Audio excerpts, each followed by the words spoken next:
You know why people do what they do? The people who go after their stuff, what makes it worth it? It's got to be your passion. You got to love it, ladies and gentlemen. You got to love it. It's got to be what you are supposed to do. You want to sing, and even though they want to invite you to Carnegie Hall, you're going to sing to anybody that listens to you, including singing to yourself. I used to talk to my plants when nobody else would listen to me. You got to write, even if no one published your book, write, because that was given to you to do. You do what it is you're supposed to. You're supposed to build something. You're supposed to create something. I don't know how to do it. Learn. Do whatever is required. Just go out there. It's possible you can get what you want. It's necessary. If you want it, you got to go into action. You got to be willing to experiment. You got to be willing to fail and to succeed. You got to be willing to form and develop new relationships. It's you. It's on you. You got to make that happen. Nobody's going to bring it to you on a silver platter and say, here's your dream manifested. No, it's hard. Yes, it's hard. It's difficult. Yes, right. And it's worth it.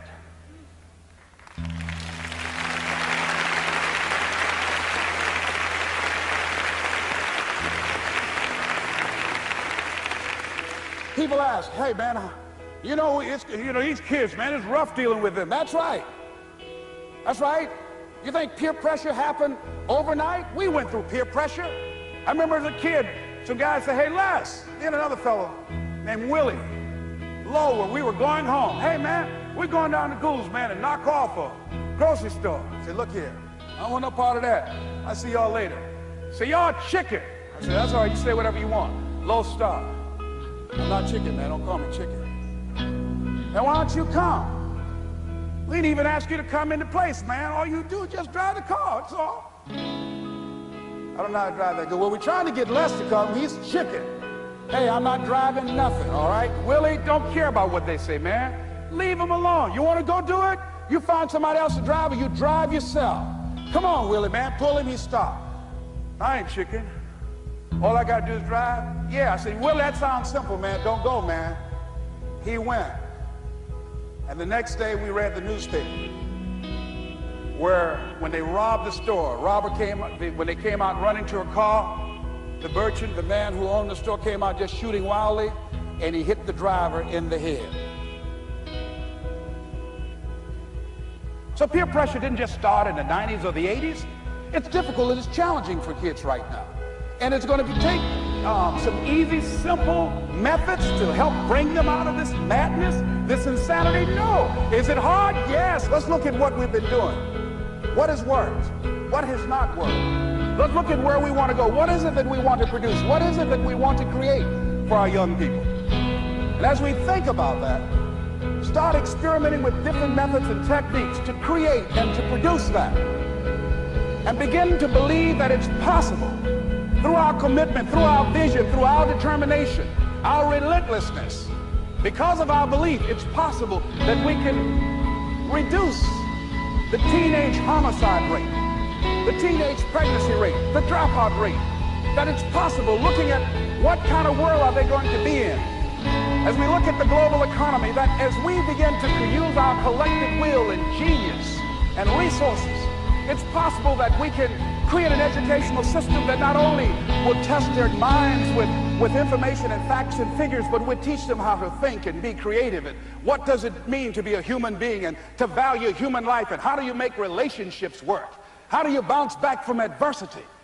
It's possible that we can give them a curriculum that will give their lives a sense of purpose and direction and meaning, and teach them how to begin to know and operate on a higher level of being, where they become assets to our society rather than liabilities. What if we leave here with that kind of consciousness that it's possible, as opposed to saying we have to write this generation off, that it's possible that we were born for such a time as this and that, that maybe someone here has the idea or the method or some plan of action or an approach that can resolve many of the problems that we're facing with young people today. Whatever we have to do to save our children, it's worth it.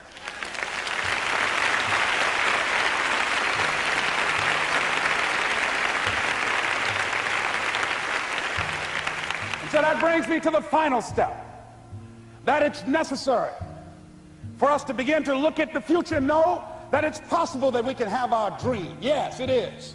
other people have done it, then we can do it. We fail a lot of times. Well, a lot of other folks fail, and eventually they came back and they succeeded. So it's possible we can have what we want. And we know that we want to get it. It's necessary that we align ourselves with people that think like we do. It's necessary we get negative, do-nothing people out of our lives. It's necessary we never stop learning and growing and developing ourselves. It's necessary that we never give up. We know that it's you, it's me. It's being responsible for our stuff and deciding that we're going to keep on keeping on, that we're going to find a way to win or find a way to make it happen. And we know it's hard. It's not going to be a picnic. Yes, it's hard. It's hard. And we will do it hard. And once we do it hard and we go through it, we realize it was worth it. And once you discover it was worth it, it is done. It's done.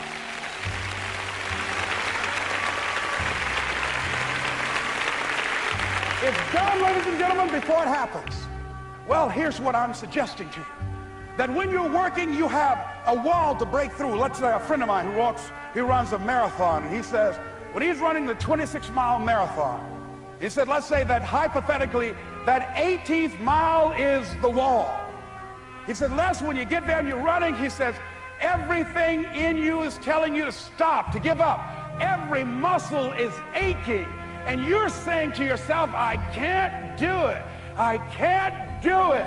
And you just keep on, and you keep on, and you keep on. It seems like you're moving at slow motion. And then eventually when you break through that 18-mile wall, then you know it's like done, and you're on automatic, and you glide on in. And you know it's there. You know you're going to get to the finish line. And we've all had experiences where we were working on something, and we knew it was possible. And we did those things that were necessary to bring it into reality.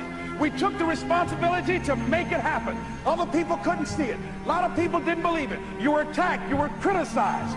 People were opposing you, but you kept on doing it. It was hard. It was rough. It was difficult. But to you, it was worth it. And eventually you got to a level you know, can nothing stop me now.